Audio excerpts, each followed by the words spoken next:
नेहा का अपने पति से झगड़ा इतना ज्यादा बढ़ जाता है कि वो अपने दोनों बच्चों को लेकर अपने मायके आ जाती है। अरे दीदी, आप यहाँ अचानक? सब ठीक तो है ना? आपने खबर भी नहीं दी पहले से। हाँ क्यों, तुम्हें कोई प्रॉब्लम है?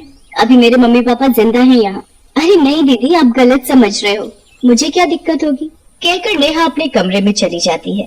अरे बच्चों, जल्दी जल्दी यहाँ आओ, देखो मेरे पास क्या है तुम दोनों के लिए। फिर वो बच्चों को टॉफी देती है। बच्चे बाहर खेलने चले जाते हैं। नेहा की बात सुनकर सरिता वैसे ही चिढ़ी हुई थी। ऊपर से नेहा आवाज लगाती है, अरे चाय वाय मिलेगी मुझे इस घर में या मुझे खुद ही बनाकर पीनी पड़ेगी? यहाँ क्या लोग कम थे जो ये आकर मेरी छाती पर बैठ गए मूंग तलने? मैडम को चाय भी कमरे में चाहिए। चिड़चिड़ाती हुई सरिता किचन में जाती है और नेहा और बाकी सबके लिए भी चाय बना देती है। सबके लिए एक साथ ही चाय ले चलती हूँ, वरना जहाँ 2 सेकंड लेट होंगी फिर कोई आवाज लगाएगा, सरिता चाय दे दो, जैसे सरिता बहू नहीं काम वाली बाई हो।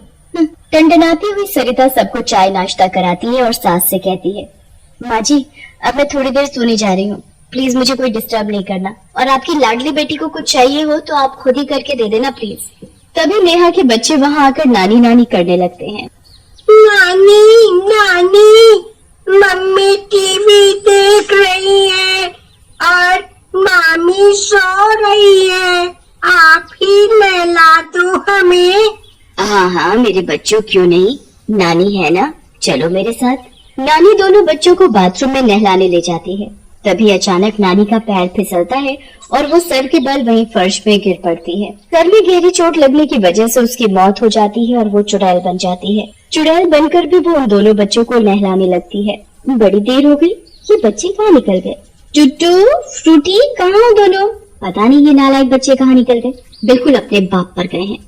ढूंढते ढूंढते वो बाथरूम में घुस जाती है और अपनी माँ की लाश खून में लथपथ देखकर उसकी बुरी तरह चीख निकल जाती है। अरे ये माँ को क्या हो गया, कोई है, मेरी मदद करो। चीखने चिल्लाने की आवाज सुनकर सरिता की नींद खुल जाती है। ओहो, अब क्या आफत आ पड़ी इस माँ की लाडली को, ससुराल छोड़कर मायके में आकर पड़ी हुई है, एक तो ऊपर से मेरी नींद हराम कर रखी है। सरिता झंझनाती हुई आवाज की तरफ जाती है। सास की लाश देखकर कहती है, ओहो, इस बुढ़िया को भी अभी मरना था, ये काम का बोझ मेरे ऊपर डालकर खुद चैन की मौत मर गई। ये सारी बातें नानी चुड़ैल सुन रही होती है। अच्छा, तो ये विचार है पद्मिनी के मेरे बारे में। छत पर फ्रूटी और टुट्टू पकड़म पकड़ाई खेल रहे थे। भागते भागते फ्रूटी बालकनी की तरफ बढ़ जाती है और छत से गिरने वाली होती है। ये देखकर टुट्टू भागते भागते जाता है और नेहा को बुलाता है, मम्मी वो फ्रूटी फ्रूटी छत, मम्मी फ्रूटी छत। नेहा पूरी बात सुने बिना ही टुट्टू को जोर का चाटा लगाती है। तुम दोनों को पूरा दिन कोई काम नहीं सिवाय खेलने के, फ्रूटी ने ये कर दिया, टुट्टू ने वो कर दिया, सारा दिन यही सब। इससे पहले कि फ्रूटी गिरती कि तभी नानी चुड़ैल वहाँ आ जाती है और उसे बचा लेती है। हद है इन दोनों की, 2 औरतें घर में होकर 2 बच्चों का ध्यान नहीं रख पा रही, कैसी औरत है ये। फिर रात को, मामी मामी मुझे बिस्कुट चाहिए, ऊपर डब्बे से दो ना। क्यों रे, तेरे बाप का घर है या तेरी माँ यहाँ कमा कर रख गई है बिस्कुट, चल भाग यहाँ से। सरिता फ्रूटी को किचन से भगा देती है। ये सब नेहा देख लेती है, पर हालात को सुलझाने की जगह वो गुस्से में फ्रूटी को ही बुरी तरह पीटने लगती है। कितनी बार तुझे मना किया है ना कि अब तेरी नानी नहीं रही, ये घर मामी का है, अब फिर तू क्यों मांगने गई वहाँ? भूख लगी है, भूख। नेहा गुस्से में फ्रूटी को एक अंधेरे कमरे में बंद कर देती है और चली जाती है। आज जब तक तू अकल नहीं सीखेगी कुछ नहीं मिलेगा तुझे। चुड़ैल नानी ये सब देखकर बहुत दुखी होती है। हे भगवान, ये सब क्या देख रही हूँ मैं, अच्छा हुआ मैं मर गई, वरना ये सब देखकर दोबारा मर जाती। इतने छोटे छोटे बच्चे हैं और ये जालिम औरतें आपसे गुस्सा बच्चों पर निकाल रही हैं। एक माँ होते हुए भी अपनी लड़की की भूख की परवाह नहीं, और मामी को अपने गुस्से के आगे कुछ दिख ही नहीं रहा। फिर चुड़ैल नानी सबके खाना खाने के बाद किचन में फ्रूटी का मनपसंद आलू पराठा बनाती है और उसके लिए कमरे में लेकर जाती है। फ्रूटी इतनी मासूम थी कि उसे पता ही नहीं था कि जिस नानी के हाथ से वो पराठा खा रही है वो असल में मर चुकी है। रात को सोने से पहले नेहा फ्रूटी के कमरे का गेट खोलती है। पूरा दिन भूखा रह के तेरी अकल ठिकाने आ गई होगी अब। भूखी कहाँ, नानी ने खाना खिलाया ना, वो आपकी तरह नहीं है। अच्छा, तो तेरा मतलब है नानी स्वर्ग से तुझे खाना खिलाने आई थी। और हंसने लगती है। नेहा रसोई में जाती है कि वहाँ सरिता आकर उसका रास्ता रोक लेती है। किचन में नो एंट्री। ये क्या मजाक है? रास्ता छोड़ मेरा, चल साइड हो, भूल मत ये घर मेरा है। तेरा है? तेरा था, अब बहू होने के नाते ये घर मेरा है। तेरा घर ससुराल है जिसे छोड़कर यहाँ पलंग तोड़ रही है पड़े पड़े। और उन दोनों में लड़ाई होने लगती है। चुड़ैल नानी ये सब देखकर अपना सर पकड़ लेती है। लगता है इन दोनों को सबक सिखाना ही पड़ेगा, नहीं तो इन दोनों की आग की चक्की में बेचारे मेरे बच्चे घुन की तरह पिसेंगे। चुड़ैल नानी गैस से गरम गरम कंचुली लाकर सरिता और नेहा के हाथ पर छुआ देती है। आह, मेरा हाथ! किसने किया ये? ओ करमजदी, कहीं ये काम तेरा तो नहीं है? मुंह संभाल कर बात कर।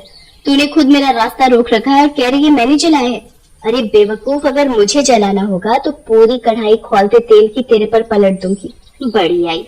फिर वो दोनों बहस से थककर अपने अपने कमरे में जाकर जली हुई जगह पर ऑइंटमेंट लगाती है और सो जाती है। बेचारे बच्चे टीवी देखते देखते वही फर्श पर ही सो जाते थे। चुड़ैल नानी को बच्चों की हालत देखकर तरस आने लगता है। चुड़ैल नानी उसी वक्त नेहा के कमरे में जाती है। वाह, बस अपने मेकअप और नींद के अलावा कुछ नहीं देखना चाहती। गुस्से में नानी नेहा को जोरदार चाटा लगाती है कि नेहा भड़भड़ाते हुए यहाँ वहाँ देखती है। मुझे किसने मारा? कौन है यहाँ? बोलो, किसने मारा मुझे? नेहा यहाँ वहाँ देखती है पर उसे वहाँ कोई नहीं दिखता। वहाँ पर एक कागज का टुकड़ा मिलता है जिस पर लिखा होता है, टूटी फूटी को फर्श से उठाकर बेड के ऊपर सुला। नेहा को थप्पड़ की गूंज अभी तक याद थी, इसलिए वो जल्दी से दोनों को उठाकर बिस्तर पर सुला देती है और खुद भी सो जाती है। सुबह जब नेहा सरिता को देखती है तो कहती है, तेरी हिम्मत कैसे हुई मेरे कमरे में आकर मुझे थप्पड़ मारने की? दिमाग खोलकर बात कर मुझसे, मेरे पास इतना टाइम नहीं है कि तेरे ही इर्द गिर्द घूमती रहूं। और वहाँ से सरिता चली जाती है। बेटा, अब तो देख मैं तेरे साथ क्या करती हूँ। फिर सरिता नेहा और उसके बच्चों के लिए खीर बनाकर ले जाती है। टूटी फ्रूटी, इधर आओ, देखो मैं क्या लाई हूँ, गर्मा गर्म खीर, आओ आओ। नेहा जैसे ही मुंह में खीर का एक चम्मच डालती है तुरंत थूक देती है। छी, खीर में नमक, वो भी इतना। ये सुनकर चुड़ैल नानी बच्चों की खीर की कटोरी हाथ मारकर गिरा देती है। कितने बदतमीज हो, सारी खीर गिरा दी।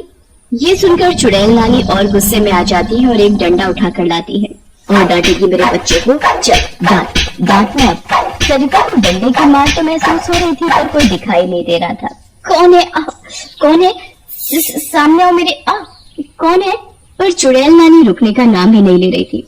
वो सरिता को तबीयत से कूटती है। नेहा ये सब देखकर सोच में पड़ जाती है। फिर बच्चों को लेकर कमरे में चली जाती है। यहाँ चुड़ैल नानी परेशान हो रही होती है। आज तो मैं समय पर आ गई तो बच्चे बच गए, पर हर बार ऐसा होगा तो बच्चों की रखवाली करना मुश्किल हो जाएगा। मुझे ही अब कुछ करना पड़ेगा। फिर चुड़ैल नानी नेहा के पति के घर जाती है।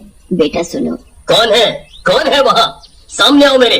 बेटा मैं हूँ, नेहा की माँ। फिर वो मुंधीर को सारी कहानी सुनाती है। अपने बच्चों की ऐसी हालत सुनकर उसकी आंखों में आंसू आ जाते हैं। बेटा वहाँ ना उनकी माँ उनका ध्यान रखती है और सरिता का स्वभाव तो तुम्हें पता ही है। बस माँ जी, मैं समझ चुका हूँ कि मुझे क्या करना है। फिर अगले दिन मुंधीर बच्चों को लेने पहुँच जाता है। टूटू फ्रूटी।